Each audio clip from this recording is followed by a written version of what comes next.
মিনাসান konnichiwa. মেট সার্ভিসের পক্ষ থেকে আপনাদের সবাইকে স্বাগতম। আমি আপনাদের সাথে আছি মোহাম্মদ আলনুর জামান, জাপানি ভাষার ইনস্ট্রাক্টর। তো গত ক্লাসে আমরা শিখেছিলাম জাপানি বর্ণ হিরাগানার 5টি বর্ণ। আজকে আমরা পরবর্তী 10টি বর্ণ শিখব। আমরা শিখেছিলাম আ, ই, উ, এ, ও। আর আজকে ভিডিওতে আমরা শিখব কা, কি, কু, কে, কো। এটা হলো ক কলামের বর্ণ বা ক র এর বর্ণ। র কা কিভাবে লিখবেন? আমি প্রথম ভিডিওতে আপনাদের বলেছিলাম যে অবশ্যই কিন্তু জাপানি ভাষা শিখতে হলে বা জাপানি বর্ণ আপনি যদি ভালো মতো শিখতে চান, অবশ্যই আপনাকে স্ট্রোক ফলো করতে হবে। কা কিভাবে লিখব? প্রথমে এটা দিয়ে নিব, এখান থেকে টেনে মাঝখান থেকে এখানে একটা টেন দিব, তাহলে এটা হয়ে যাবে কি কা। তারপরে ক লাইনে আর কি আছে? কি আছে। তাহলে কি কিভাবে আমরা লিখব? স্ট্রোকটা উপরের দাগটা দিব, পরে নিচের দাগটা,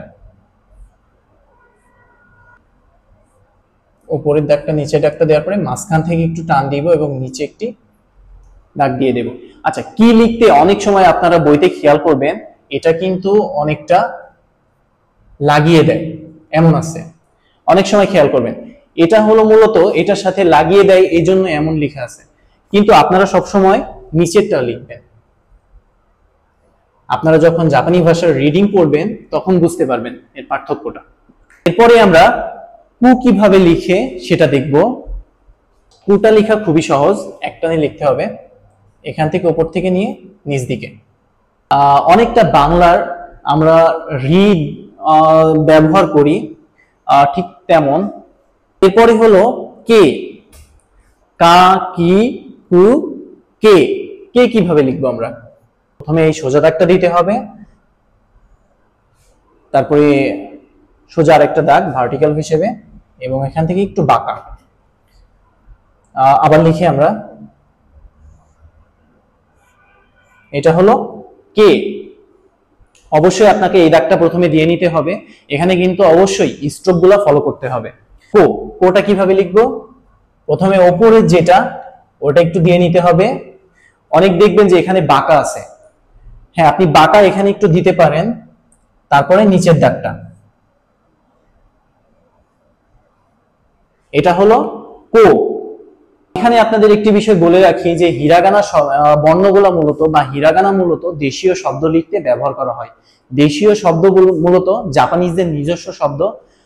এটা মূলত কাঞ্জির পাশাপাশিও ব্যবহার করা হয়। এর পরবর্তীতে যে বর্ণগুলো রয়েছে সা, শি, সু, সে, সো।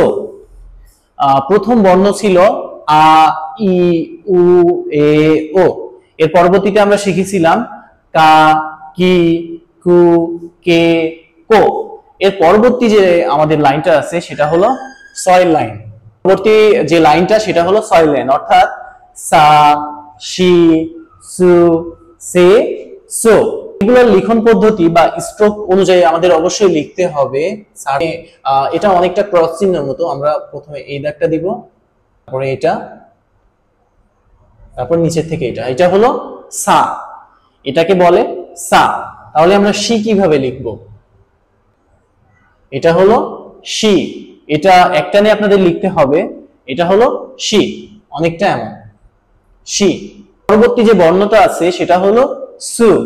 কিভাবে লিখবো? প্রথমে এই দাগটা দিব, এখান থেকে এইভাবে, এটা হলো সু।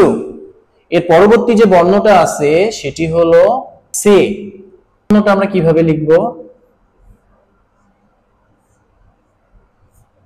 প্রথমে এই দাগটা দিব, তারপরে এখান থেকে মানে এই দাগটা আগে টেনে নিব এখানে, তারপরে এটা একটু বাঁকা হবে। এটা তাহলে কি সে। দেখেন এটা কিন্তু অনেকটা একারের মতো। তো আমরা সো কিভাবে লিখে? এর পরবর্তী বর্ণটি হলো সো। প্রথমে এই দাগটি দিব এখানে, এটা হলো সো, অর্থাৎ এভাবে লিখতে হবে আপনাদের সো, একটানে। তো আজকে আমরা শিখলাম কা, কি, কু, কে, কো। পাশাপাশি শিখলাম সা, শি, সু, সে, সো এখানে আপনাদের আবারও একটি কথা বলে রাখি, অবশ্যই আপনাদের বর্ণগুলা শিখতে হবে স্ট্রোক অনুযায়ী। স্ট্রোক অনুযায়ী আপনাদের অবশ্যই শিখতে হবে। তো আজকের ক্লাসটি এই পর্যন্তই। সবাই ভালো থাকবেন, সুস্থ থাকবেন, আর অবশ্যই পরবর্তী ভিডিওটি পাওয়ার জন্য চ্যানেলটি সাবস্ক্রাইব করবেন এবং ভিডিওতে একটি লাইক দিয়ে রাখবেন। যা মাতা নেই।